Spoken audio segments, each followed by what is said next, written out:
Olá, sejam todos bem-vindos ao nosso curso de Direito Administrativo e de Direito Constitucional e vamos dando continuidade ao nosso estudo de Direito Administrativo. Na aula de hoje, vamos tratar da organização do Estado e de seus agentes. Vamos lá? Vamos começar a partir do artigo 18 da Constituição Federal, que diz assim: a organização político-administrativa da República Federativa do Brasil compreende a União, os Estados, o Distrito Federal e os municípios, todos autônomos nos termos desta Constituição. E a partir daí nós temos algum conceito de direito administrativo, conceito de direito material que é importante que a gente abstraia, que a gente compreenda. Então, o Brasil ele é um só para o exterior. Então, o Brasil, quando ele vai tratar no âmbito internacional, nós estamos falando da República Federativa do Brasil. E só quem pode tratar no âmbito internacional é o presidente da República, por meio do seu Ministério das Relações Exteriores, e isso é feito porque a gente tem uma representação internacional e o Brasil ele é uno para o exterior.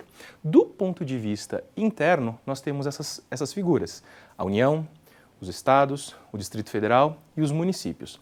Já temos falado do que são essas figuras dentro do âmbito da administração interna. Então, o que é a União? Que é uma pessoa jurídica de direito público interno. É a administração federal chefiada pelo presidente da República. Ele tem alguns auxiliares diretos, que são os ministros de Estado. O que são os Estados? Os Estados são as unidades da Federação. Então, as unidades da Federação são organizadas e são dirigidas, presididas, administradas pelo governador do Estado. A gente tem o Distrito Federal, que fica, onde fica Brasília, e os municípios, que são administrados pelos prefeitos. Então, o que acaba acontecendo? A Constituição está dizendo o que para a gente aqui? Que todos são autônomos nos termos desta Constituição. Então, cada um vai ter sua fonte própria de receita, cada um vai ter sua forma própria de organização, e todos estes entes da federação que estamos falando são efetivamente a administração do Estado brasileiro. São estes entes que administram o Estado brasileiro. Então, isso em âmbito federal, quando a gente está tratando de assuntos que são nacionais, federais, e regionais, estaduais ou locais, quando a gente está tratando dos municípios. Então, a Constituição está dizendo para a gente como que é feita a organização política administrativa do Brasil. Então, dando continuidade, o que acaba acontecendo aqui agora? Nós temos um fenômeno que é importante compreender, porque do ponto de vista da administração pública, isso é muito particular e toca muito de perto o administrador público. Quando nós estamos diante da administração direta, e tem um fenômeno que envolve a administração direta, que é o fenômeno da desconcentração, mas vamos primeiro tratar aqui do que diz o Decreto-Lei 200 de 67, quando ele diz assim, artigo 4º. A administração federal compreende a administração direta, que se constitui dos serviços integrados na estrutura administrativa da Presidência da República e dos ministérios. Então, o que é a administração direta? A administração direta é aquela em que nós temos serviços integrados na estrutura diretamente sob responsabilidade do presidente da República e dos seus ministérios. Então, o presidente da República é que é responsável pela administração direta. A gente pode fazer um paralelo, que a gente também tem administração direta quando a gente está tratando com os governadores e os seus secretários, com a prefeitura e os seus secretários. Então, o que é a administração direta no Brasil? Nós temos os entes da Federação, União, Estados, Municípios e o Distrito Federal. Quando o serviço que a gente está tratando ele é executado de maneira direta pelo chefe do Executivo e pelos seus auxiliares, então a gente pode falar de uma Secretaria Estadual de Educação, por exemplo. Porque quem é o chefe da Secretaria Estadual de Educação? O secretário de Educação indicado diretamente pelo governador. Então, quem presta esse serviço público de educação é o Estado de maneira direta. Tudo bem? Então, isso é o que a gente fala da administração direta. Agora, o que é a desconcentração? As decisões, quando a gente está tratando de administração direta, elas podem ser tomadas pelo chefe. Quando elas são tomadas por um único ente que controla tudo, a gente está falando de uma administração concentrada. Agora, este chefe ele pode delegar poder dentro da sua estrutura. Hierarquicamente, ele vai dividindo os poderes e vai delegando atividade. Isso a gente chama de desconcentração. Por que isso é importante? Porque no slide seguinte, quando a gente tratar de administração indireta, nós vamos ver um outro fenômeno que é a descentralização. E descentralização é diferente, porque aí eu pego o poder e eu dou para um outro ente que eu vou criar. Mas a gente vai ver que é justamente esse item 2, do artigo 4º do decreto, que trata da administração indireta e da descentralização. Então, do que estamos falando aqui agora? Administração indireta que compreende as seguintes categorias de entidades dotadas de personalidade jurídica própria. Por que dotadas de personalidade jurídica própria? Porque lá nós havíamos falado das pessoas jurídicas de direito público interno, que eram União, Estado e Município, só que nesse momento aqui, quando a gente está tratando da administração indireta, esse ente que vai criar essas entidades, ele vai dotar ela de personalidade jurídica própria. Então, o que vai acontecer aqui nessa situação? Nós temos a administração direta, nós temos o poder legislativo, criando por meio de lei uma nova entidade e delegando uma parte do serviço que seria executado, do serviço público que seria executado pela administração indireta,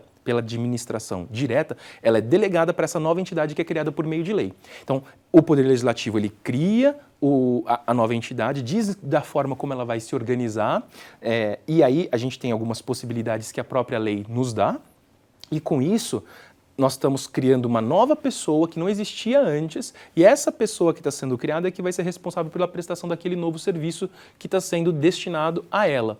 Então, isso é que é o conceito da administração indireta. Administração indireta, e aí o que acaba acontecendo? Descentralização do poder. Então, quando o poder ele era tomado dentro de um único órgão, dentro de um único ente da federação, a gente tinha uma decisão concentrada e eventualmente desconcentrada. Agora, quando eu crio mais entidades e vou delegando poderes e vou delegando responsabilidades e prestações de serviço, aí a gente está diante da descentralização efetivamente do serviço e da prestação do serviço. Então, a administração indireta que compreende as seguintes categorias de entidades dotadas de personalidade jurídica própria, que são importantes agora nós tratarmos do ponto de vista do direito administrativo. Então, nós temos autarquias, empresas públicas, sociedades de economia mista, fundações públicas. Então, o que são autarquias? Autarquias são entidades criadas por lei com dotação orçamentária própria que vão executar, sob o regime de direito público, determinado serviço. Então, nós temos, e a definição de autarquias e fundações públicas é muito parecida quando você analisa do ponto de vista da legislação. Então, o professor Celso Antônio Bandeira de Mello, por exemplo, comenta que autarquias e fundações públicas é a mesma definição legal, apesar de a lei fazer distinção, mas a conceituação acaba sendo a mesma. Que são o quê? Organizações que exercem, sob regime de direito público, determinado serviço que é descentralizado para elas. Por exemplo, a gente tem aqui as universidades, que são autarquias, eventualmente fundações, que exercem o serviço descentralizado de educação de nível superior, né? Então, o ministro da Educação, o poder executivo central, ele cria uma universidade por meio de autarquia ou fundação e delega para ela a responsabilidade daquele serviço público, né? Então, e eventualmente nós temos também empresas públicas ou sociedades de economia mista. Essas duas formas aqui já são diferentes, porque as autarquias e as fundações públicas, elas operam dentro do regime de direito público.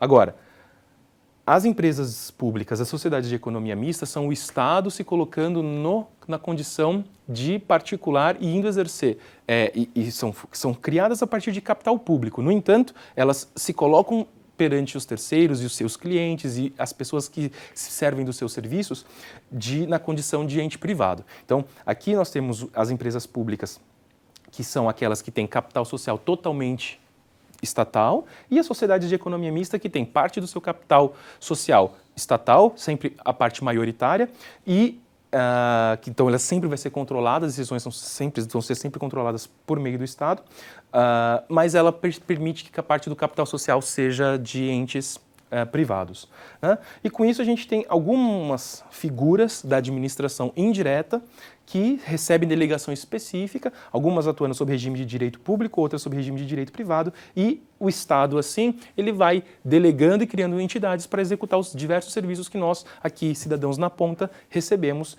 de diversas maneiras, né? E com isso a gente tem um cenário do que é o Estado, seja do ponto de vista da administração direta ou do ponto de vista da administração indireta. Agora, o Estado, ele tem os seus agentes.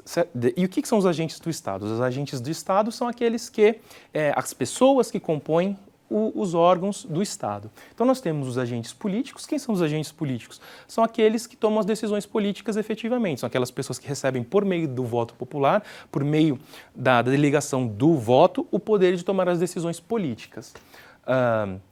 E agora nós temos os servidores públicos, os empregados públicos. Essa definição é uma definição que tem na Constituição, é uma definição um pouco mais antiga. Alguns autores até divergem sobre a nomenclatura por conta dos direitos que cada um vai ter e mediante a reforma do Estado que ocorreu em 98 por meio de emenda constitucional.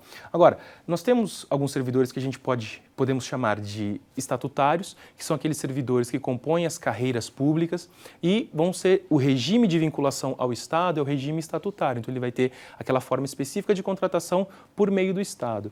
E alguns a gente tem, e outros a gente também tem, que se compõem a administração pública, os agentes da administração pública, que são os empregados públicos, que são aqueles que são contratados pelo Estado, seja na administração direta ou indireta, mas que se vinculam ao Estado por meio da CLT.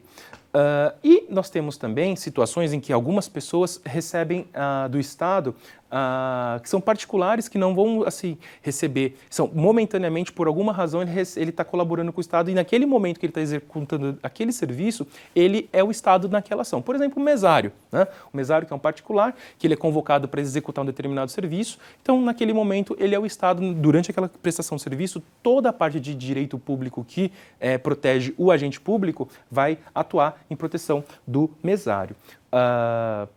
E, com isso, nós temos um cenário de quem são os agentes públicos que compõem o Estado. E, para a nossa aula de hoje, é isso. E eu espero que você dê andamento aos seus estudos e busque complementar os estudos com os textos, que é muito importante ler os textos e ter contato com a legislação. É isso, até a próxima aula.